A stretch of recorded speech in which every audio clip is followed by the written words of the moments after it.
ஆருஷுக்கு 8 வயது. அவன் நகரத்தில் வசித்தாலும் அவனுக்கு எப்போதுமே மாயஜால கதைகளில் பிரியம் அதிகம். ஒரு நாள் ஆருஷ் தன் பாட்டியின் பழைய மாடி அறையில் விளையாடிக் கொண்டிருந்தான். அந்த அறை முழுவதும் பழைய பொருட்களும் தூசி படிந்த பெட்டிகளும் நிறைந்திருந்தன. ஒரு பழைய பெட்டியின் அடியில் சுருட்டி வைக்கப்பட்டிருந்த ஒரு கம்பளம் அவன் கண்ணில் பட்டது. அது மற்ற கம்பளங்களைப் போல இல்லை. அதில் நட்சத்திரங்களும் நிலாக்களும் மாயக்கோடுகளும் பின்னப்பட்டிருந்தன. ஆருஷ் அதை தூக்கி விரித்தான். அது ஒரு மாயக்கம்பளம் என்று அவனுக்கு தெரியாது. ஆருஷ் அதன் மீது அமர்ந்ததும் கம்பளம் மெதுவாக மேலே எழும்ப ஆரம்பித்தது. அவன் ஆச்சரியத்தில் வாயடைத்து போனான். அந்த கம்பளம் அவனை ஜன்னல் வழியாக வெளியே கொண்டு சென்றது. அது அவனை வானத்தில் உயர பறக்க வைத்தது. கீழே நகரத்தின் மின்விளக்குகள் மினுமினுத்தன. நிலா பிரகாசமாக ஜொலித்தது. ஆருஷ் பயமும் உற்சாகமும் கலந்த உணர்வுடன் சத்தமாக சிரித்தான்.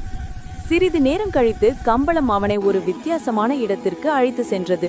அங்கே பேசும் மரங்களும் நடனமாடும் பூக்களும் இருந்தன. இது ஒரு மாயத்தோட்டம். ஆருஷ் அந்த தோட்டத்தில் விளையாடினான், பூக்களுடன் பேசினான், மரங்களின் பாடலை கேட்டான். இரவு முழுவதும் ஒரு கனவு போல கழிந்தது. சூரியன் உதிக்கும் நேரம் மாயக்கம்பளம் அவனை மீண்டும் வீட்டிற்கு அழைத்து சென்றது.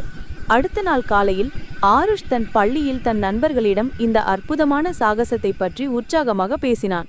அவனது புதிய நண்பர்கள் அவனது கதையை கேட்டு மகிழ்ந்தனர். அன்றிலிருந்து